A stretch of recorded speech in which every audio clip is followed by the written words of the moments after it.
y'uburyo abantu bazasangira umutungo nyirawo naramuka yitabye Imana ari uburyo buri ku murongo kandi buciyeho akarongo gatukura ku buryo kuharenga ari ukubugiye mu makimbirane. Nuko Qoran yaje kuyobora abantu mu isi uko bagomba kubaho nuko bagomba gutunga. Ndagira ngo mpe inkuru mbi abantu bose bapagasa. Umusore rero ibihe byose bigenda bisimburanwa, ntimurebe ibihe by'uyu munsi ngo mvuge ngo noneho ngo twebwe ngo byarakaze ngo mwebwe, natwe cyagihe byari bikaze. Nabo twabyaye inyuma bakababwira ngo ibintu ngo birimo biragenda bihinduka. Abamaze kubyara nabo none barimo barabwira ngo ibihe birimo biragenda bihinduka.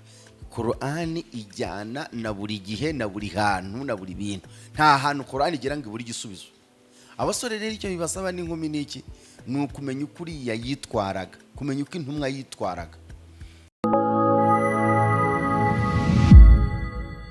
Easy Capital. Aho ubumenyi buhurira n'amahirwe. Zira ejo heza twige twubake. Easy Capital. Subscribe today. Okay. Easy Capital twongeye tubahaye ikaze weho urigota amasimbi hakurya y'inyanja, weho uri muri Afrika mu bihugu bigiye bitandukanye ubasha kumvira ururimi rw'ikinyarwanda, ngo haye ikaze kuri chaîne yawe ya Easy Capital tukugezaho amakuru meza kandi yizewe, cyane cyane tukibanda ku bumenya muntu n'iyobokamana. Uyu munsi turi kumwe na Sheikh Omar Suleiman. Nkuko tugiye kuganira ku bigendanye na Qoran, turi kugira ngo watangira dusuhuza twinjire mu kiganiro cyacu nyamukuru. Assalamu alaikum warahmatullahi wabarakatuh. Alhamdulillah wassalatu wassalamu ala rasulillah wa ala alihi wa sahbihi wasallim abad.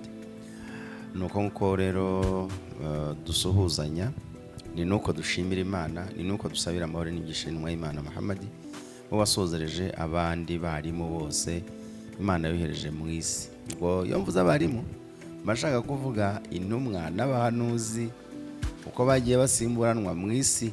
Amahoro rero adusakareho twese, imigisha iduhundagareho kandi impuhwe z'Imana zidutwikire. Murakoze. Naam. Sheikh, twijira mu kiganiro cyacu nyamukuru, ese koko ni iki cyerekana ko Qoran ari igitabo cyagenewe kutuyobora mu buzima bwa buri munsi, bitari mu buryo bw'amasengesho gusa? Urebye iki gitabo ibimenyetso byacyo ni byinshi. Mu kuba ari igitabo kitatuyobora mu masengesho gusa, wanabirebera ko hari aya umurongo muremure muri chapitre ya 2 uvuga ibyerekeranye n'imikoranire y'abantu mu bijyanye n'ubucuruzi, ibijyanye n'amadeni, ibijyanye no kugurizanya. Iyo ugiye kuguriza umuntu mugomba kuba mubinyuza muri ubu buryo ku buryo Imana igeraho ngaho igatanga umurongo uvuga ko niyo umuntu azaba atazi kwandika bazamwandikire, kandi bazirinde ko bashobora kumwandikira ibitari byo, batinya Imana kubera ko ibareba hose. Nguko ikigaragaza nanone ko ari ibyo tudakoresha mu masengesho gusa, nuko Qoran yaje kuyobora abantu mu isi uko bagomba kubaho nuko bagomba gutunga. Ndagira ngo mpe inkuru mbi abantu bose bapagasa. Burya dupagasa ibyo tuzasiga kandi tukabisiga mu maboko yabo dushaka nabo tudashaka, tukabisiga mu maboko yabo tuzi nabo tutazi. Iyo nkuru simbi. Noneho Qoran yo ikatubwira ko ibyo dukoreye ari iby'abazungura bacu. Ubwo bazungura bacu nyine nabo dusize hejuru ku isi. Hanyuma tukabwirwa yuko umugabo naramuka yitabye Imana agasiga umwana azazungura ibi, nasiga umwana w'umuhungu n'umukobwa azazungura ibi, nasiga nyina nawe azazunguraho ibi, nasiga na se nawe azazunguraho ibi. Ugasanga isura cyangwa se ishusho y'uburyo abantu bazasangira umutungo nyirawo naramuka yitabye Imana ari uburyo buri ku murongo kandi buciyeho akarongo gatukura ku buryo kuharenga ari ukubugiye mu makimbirane. utari wajya kuri icyo kibazo nicyo kintu nari nshaka kugira ngo twinjireho ku bijyanye n'imibanire. Qoran twigisha gute kubana neza mu miryango yacu no mu mibanire yacu n'abandi muri rusange. Imirongo ya Qoran igaragaramo uburyo bwo kubaka umuryango. Ugiye guhitamo umugeni cyangwa se umukobwa agomba gushima umuhungu, umuryango ugomba gutanga umwana wabo w'umukobwa, umuryango ugomba kuzakira umukazana, byose bifite uburyo biteguye. Noneho rero wagaruka ku byerekeranye n'umuryango, Qoran ikaza kutwigisha uburyo bw'imibanire. Bakabwira umugabo ko atagomba kubangamira umugore kandi ko atagomba kumushakaho impamvu. Twibuka twese umurongo utubwira ko umugabo ari we muhagararizi w'urugo. Uwo murongo rero ntabwo umuha uburenganzira bwo guteza imidugararo mu mutima w'umugore kugeza ubwo ataye umutwe cyangwa ataye urugo. Ubwo aho ni imibanire. Tukabwirwa ko umuntu ahitamo uwo ashakana nawe. Ubwo ni imibanire. Yabona byanze kubana n'umuntu umwe, atangiye kubengukwa n'abandi, agashaka n'uwa kabiri. Ibyo ngibyo nubwo abantu benshi bahita babyumvamo ngo ishyari, ariko harimo nanone ubundi buryo bwo kwirinda ko habaho abana muri iyi minsi bita abadateganijwe. Bisobanuye iki rero? Qoran irimo ishyira umuryango ufite isoko. Qoran irimo irashaka ko uyu mwana uvutse azaba afite se kandi azaba afite isoko, azaba afite umuryango. Aho ni mu buryo bw'imibanire. Abantu rero nibaramuka babayeho neza, imiryango ikubakwa neza, abana bakagira isoko, bakagira inkomoko, umugore n'umugabo bakabana neza kuko batangiye neza, ubundi se ayo mahoro aramutse abayeho, izi mvururu zindi mwumva hakurya no hino zaba zivuye hehe? Nguko uko Qoran ibyitaho. Reka nsozereze kuri gitoya. Iyo umugabo aramutse apfuye agasiga impfubyi, abandi basigaye ari bazima ari abantu b'abagabo, bategetswe kwita kuri izo mpfubyi. Ntabwo ari impfubyi gusa, n'uwo mupfakazi nabo bagomba kumwitaho. Hari aho nasomaga ubushize sinibuka umurongo aho uyerereye, ariko icyo uvuga nubwo inyuguti ntazitondeka neza, mu bitabo bikusanyikiye muri Bibiliya, sinibuka igitabo icyo ari cyo, baravugaga ngo umupfakazi muzamukorere nk'ibyo umugabo we wa mbere yamukoreraga. Ubwo naho barimo baratubwira ko uwo mupfakazi atagomba gupfana agahinda, nawe tugomba kumwitaho. Za mpfubyi nazo tukazireba n'ijisho ry'impuhwe. Uwo nguwo niwo muryango Qoran ibishaka ko wubakwa. Hanyuma rero Qoran ikatubwira ko ubwo ni imibanire. Aho ndabirangije ngiye mu mutungo. Burya ngo ibyo dutunze harimo n'iby'abakene. Unyumvire, mu byo dutunze burya harimo n'iby'abakene. Bakanakubwira ngo hari abandi bantu dutegetswe kwitaho bari ku rugendo. Nta muntu wemerewe kubaho ngo amenye ngo ariwe, ngo haze umugenzi inyamaswa zimurire ku gasozi kubera ko yabuze aho arara. Ntabwo byemewe ko umuntu ajya mu nzu iwe ngo umuntu yicwe n'inzara arare ku muhanda. Oya, tekereza ko Qoran dutegeka no kwita ku mugenzi wigendera. Nuko nguko ubuzima bwubatse muri Qoran. Nibyo koko. None se shehe, ku bintu bigendanye aho hari mu mibanire, icyo nicyo Qoran tubwira.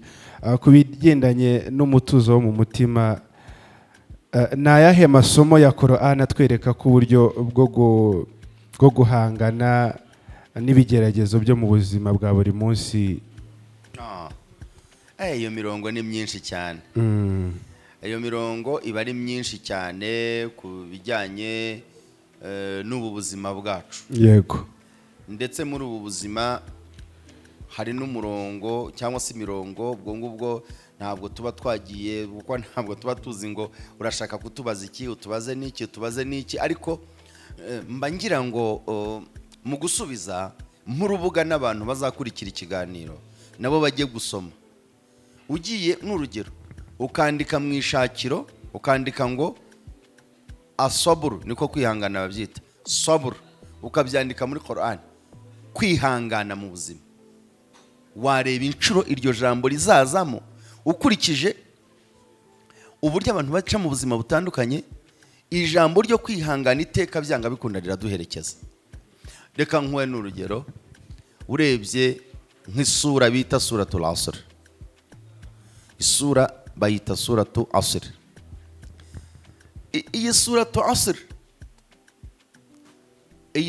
asr irimo iratubwira ibintu byerekeranye no kwihangana no kwihanganishanya,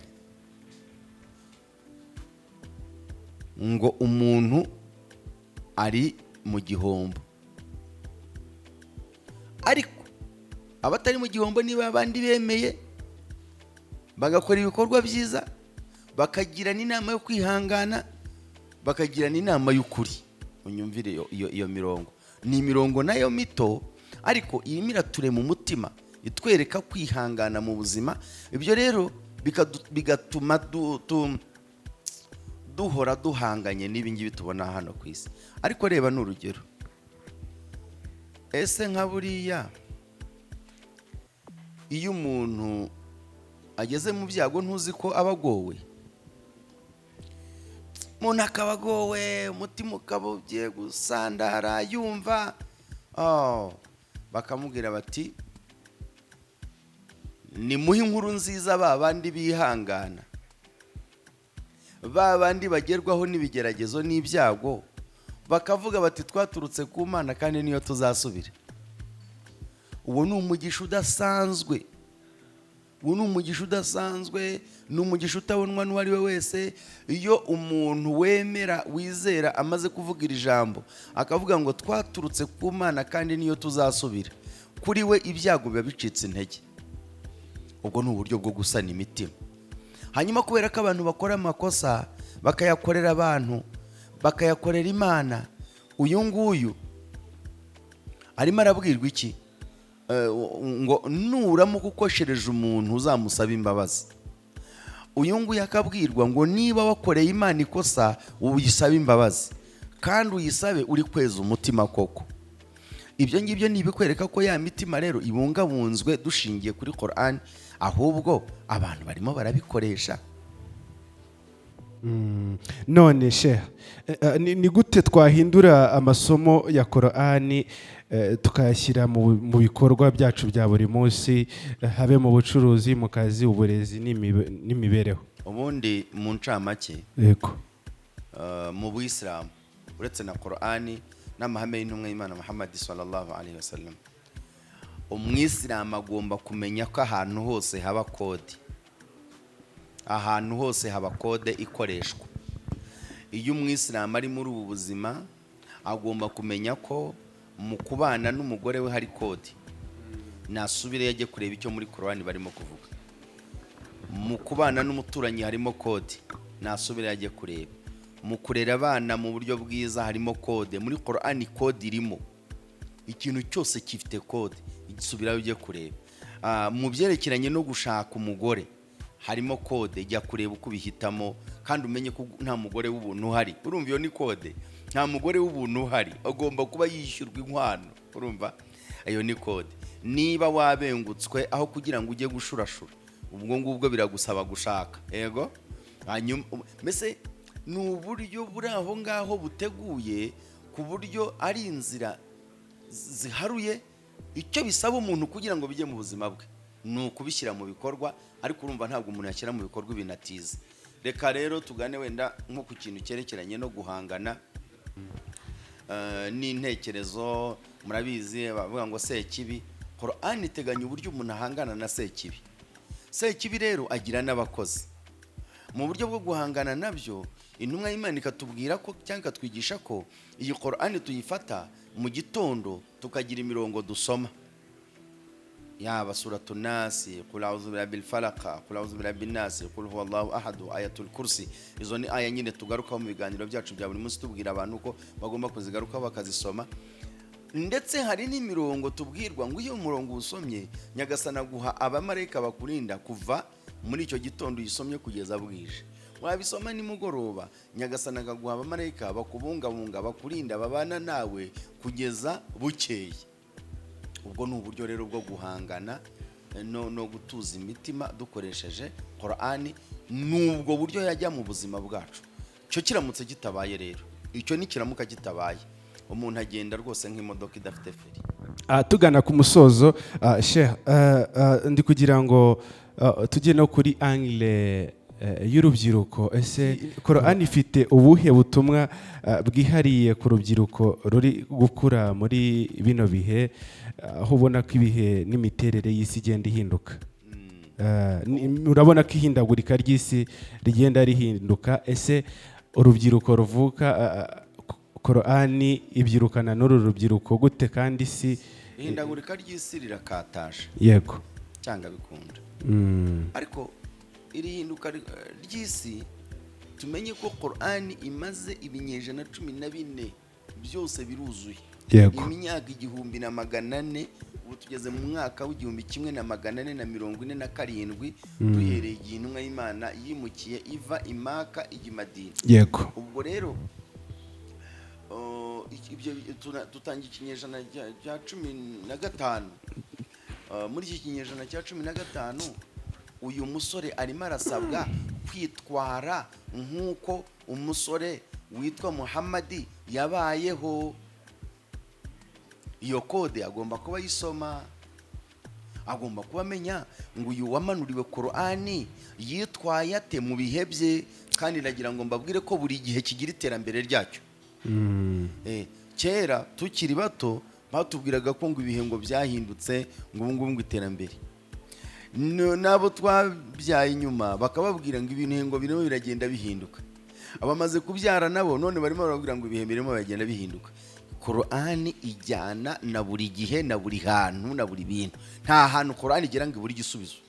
Abasore rero icyo bibasaba n'inkumi niki ni ukumenya ukuri yitwaraga, kumenya uko intumwa yitwaraga.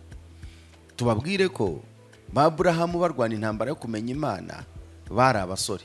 Intumwa y'Imana Muhammad irwana no kumenya Imana mu bihe byayo no kumenya ko ubutumwa buzaza byatangiye ari umusore kandi mwiza. Yezu turacyamuvuga uyu munsi, nubwo yego haboneka babikabiriza cyangwa wenda bakabishyira ku rundi rwego, ariko Yezu turacyamuvuga kandi nawe yagiye ari umusore. Yezu ntabwo yitwaye nabi, ariko Yezu ntabwo yitwaye nabi. Umuntu aramutse yitwaye nk'uko Yezu yitwaye, akarya nk'uko nk'uko yari, agasangira nk'uko yasangiye, akitwara mu bantu nk'uko uriya yitwaye, nyamara yagira amahoro. Musa akurira kwa Farawo se ntabwo muzi ko yari umusore? None se Yosefu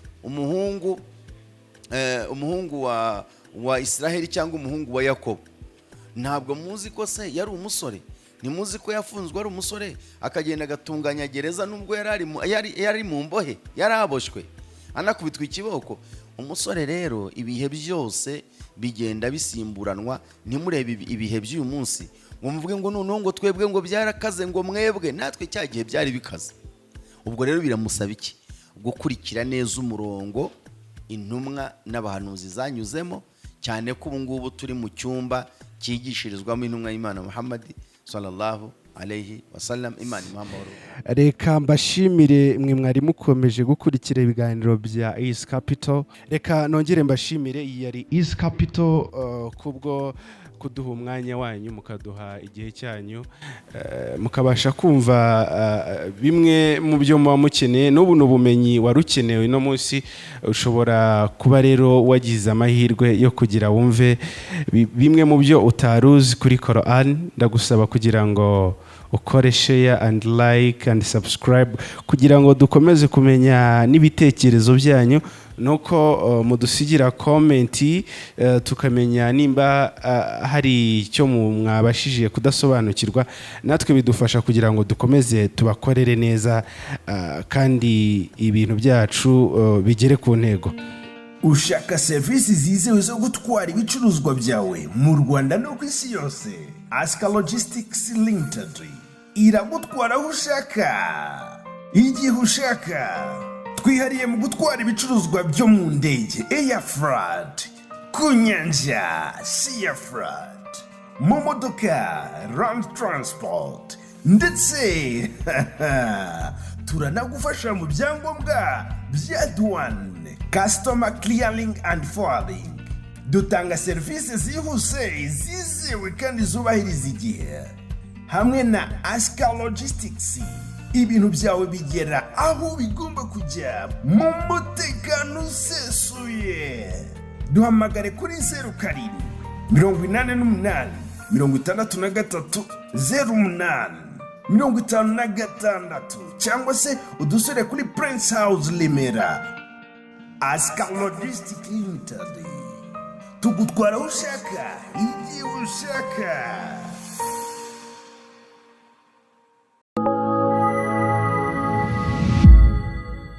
Easy Capital.